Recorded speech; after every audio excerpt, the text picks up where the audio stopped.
중국은 지금 돈으로 사람을 재배치하고 있습니다. 보통 우리는 연봉이 높은 업종을 보면 와, 저쪽이 돈을 잘 버는구나?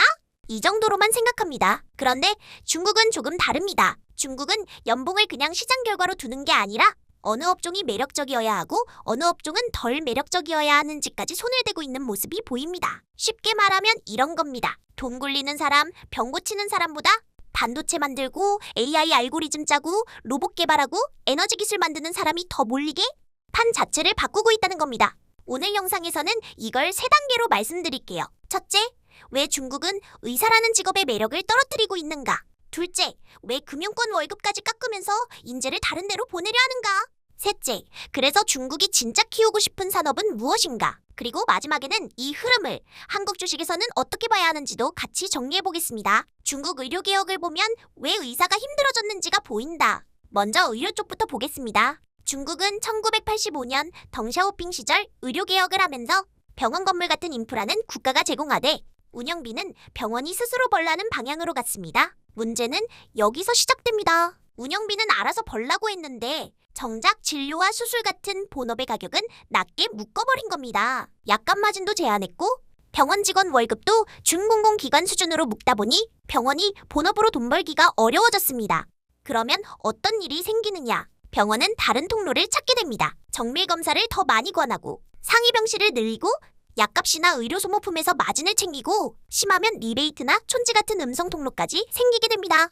즉, 중국 의료 시스템의 문제는 처음부터 의사 개인의 탐욕만으로 설명할 수 있는 구조가 아니라 본업으로는 유지가 안 되게 만든 가격 체계가 깔려 있었다는 점입니다. 2차 개혁, 그리고 반부패가 오히려 의사 실소득을 더 눌렀다. 그 다음 2009년 후진타오 시절 2차 의료개혁이 들어옵니다. 표면적으로는 굉장히 좋아 보입니다. 공립병원은 공익으로 돌아가자.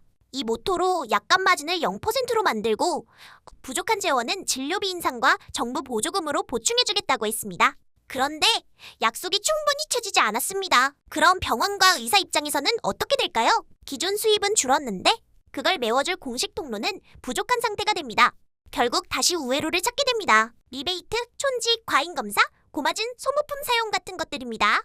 그리고 2023년 시진핑 정부가 의료계 반부패 캠페인을 대대적으로 벌이면서 이 음성 통로들을 본격적으로 막기 시작합니다. 표면적으로는 맞는 조치입니다. 리베이트와 촌지는 당연히 막아야 합니다. 그런데 여기서 경제적으로 중요한 포인트가 있습니다. 공식 월급은 낮은데 비공식 소득만 막히면 실소득이 급감한다는 겁니다. 즉, 중국 의사들의 문제는 부패를 못하게 됐다가 핵심이 아니라 낮은 공식 보상 구조는 그대로 둔 채 비공식 생존 통로만 닫혀버렸다는 것입니다. 그래서 지금 중국에서 의사는 훈련은 오래 받고 업무 강도는 높고 그런데 보상은 낮은 직업이라는 인식이 강해지고 있습니다. 공급이 많아 보이는데도 왜 병원 의사는 부족한가? 여기서 많은 분들이 헷갈리는 지점이 있습니다. 중국은 인구가 많고 의대 졸업생도 많다면서 왜 의사가 부족하다는 말이 나오지? 핵심은 졸업생 수와 실제 병원 유입은 다르다는 점입니다. 제공해주신 글에 따르면 의학 관련 졸업생은 많지만 실제로 병원에서 의사로 등록하는 사람은 아주 적습니다. 왜냐하면 병원으로 가는 길이 길고 임상 수련 기간도 길고 그 과정에서 받는 보상은 너무 낮기 때문입니다. 즉, 겉으로는 공급이 많은 것처럼 보여도 실제로는 병원에 들어와 버티는 사람 비중이 낮은 겁니다. 이건 굉장히 중요합니다. 정부가 어떤 업종의 임금과 환경을 낮게 유지하면 장기적으로 그 직업의 사회적 매력이 떨어지고 우수 인재도 다른 쪽으로 빠지게 됩니다. 쉽게 말하면 중국은 의사를 단순히 낮은 월급의 직업으로 만든 게 아니라 인재가 덜 가는 직업으로 바꾸고 있는 것에 가깝다는 겁니다. 여기서 중요한 건 단순히 중국 의사가 불쌍하다, 금융권 월급이 깎였다가 아닙니다. 투자자 입장에서는 결국 중국이 어떤 업종의 매력을 의도적으로 낮추고 어떤 산업으로 사람을 밀어넣고 있는가, 이게 핵심입니다. 뒤에서 금융과 첨단 산업까지 연결해서 보겠습니다. 시진핑은 왜 금융권 월급까지 손댔을까? 이제 금융으로 넘어가 보겠습니다. 보통 금융업은 어느 나라에서든 고임금 업종입니다. 왜냐하면 돈을 다루고 상품을 설계하고 자금을 배분하는 기능을 하기 때문입니다.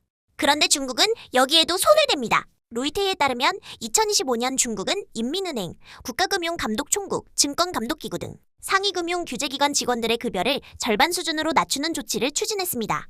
직급에 따라 40에서 60% 수준의 삭감이 거론됐고 목표는 다른 공무원 수준에 맞추는 것이었습니다. 또 로이터지는 중국이 국유 금융기관 직원들에게 연봉 상한을 두고 특히 중간 관리자와 고위급의 보너스를 크게 줄이는 방향으로 가고 있다고도 보도했습니다. 표면적인 명분은 공동부유, 과도한 보상 축소, 불평등 완화입니다. 그런데 여기서 진짜 중요한 건 표면 명분이 아닙니다. 중국 정부가 금융권의 매력을 떨어뜨리고 있다는 점입니다. 왜 그럴까요? 중국 입장에서는 돈을 굴리는 업종으로 최고의 인재가 몰리는 것보다 기술을 만들고 제조업 경쟁력을 높이는 업종으로 인재가 가는 게 훨씬 중요하다고 보는 겁니다. 즉, 금융권 급여 삭감은 단순한 징벌이 아니라 인재 배분 정책으로 읽어야 합니다. 그러면 중국이 진짜 키우고 싶은 쪽은 어디인가? 이제 큰 그림이 보입니다. 중국은 한쪽에서는 의사의 매력을 낮추고 다른 한쪽에서는 금융권의 매력도 낮추고 있습니다. 그럼 남는 질문은 하나입니다. 그 인재를 어디로 보내고 싶은가? 제공해주신 글의 답은 분명합니다. 중국은 인재를 반도체, AI, 에너지, 로봇 같은 전략 산업으로 보내고 있습니다. 이건 그냥 산업 육성 정도가 아닙니다. 연봉 체계 자체가 그 방향을 말해줍니다. 2025년 중국 고임금 업종 상단에 인공지능, 데이터 과학 같은 직군이 올라와 있다는 건 이제 중국이 누가 돈을 많이 버는 사회를 만들 것인가에 대해 매우 분명한 선택을 하고 있다는 뜻입니다. 쉽게 말하면 이런 겁니다. 예전에는 공부 잘하면 금융권 가고 의사 되고 공무원 되는 사회가 안정적인 사회였다면 지금 중국은 공부 잘하면 칩 만들고 알고리즘 짜고 로봇 돌리고 에너지 기술하는 사회로 방향을 틀고 있는 겁니다. 이건 단순한 유행이 아닙니다. 국가 전략입니다. 중국이 왜 이렇게까지 하느냐? 그럼 왜 중국은 이렇게까지 할까요? 이유는 결국 성장의 방식이 바뀌었기 때문입니다. 부동산 중심 성장, 금융 레버리지 중심 성장, 그리고 노동 집약 제조업만으로는 이제 미국과의 기술 경쟁에서 버티기 어렵다고 보는 겁니다. 그래서 중국은 사람이 몰리는 업종 자체를 다시 설계하려고 합니다. 그 과정에서 고임금 금융은 누르고 의료는 공공성 명분 아래 통제하고 대신 첨단 제조업과 기술 업종의 보상은 끌어올리는 쪽으로 가는 겁니다. 즉, 중국은 지금 시장에 맡겨서 인재가 알아서 움직이게 하는 나라가 아니라 국가가 원하는 방향으로 인재가 흐르도록 유도하는 나라에 더 가깝습니다. 이게 어떤 면에서는 무섭고 어떤 면에서는 굉장히 현실적입니다. 왜냐하면 반도체, AI, 로봇, 에너지는 앞으로 10년, 20년 국가 경쟁력을 결정할 산업이기 때문입니다. 중국은 여기서 뒤처지면 안 된다고 보는 겁니다. 한국은 이걸 어떻게 봐야 하나? 그럼 이걸 한국에서는 어떻게 봐야 할까요? 저는 3가지 포인트가 중요하다고 생각합니다. 첫째, 중국은 산업정책을 돈의 흐름이 아니라 사람의 흐름까지 건드리는 수준으로 하고 있다는 점입니다.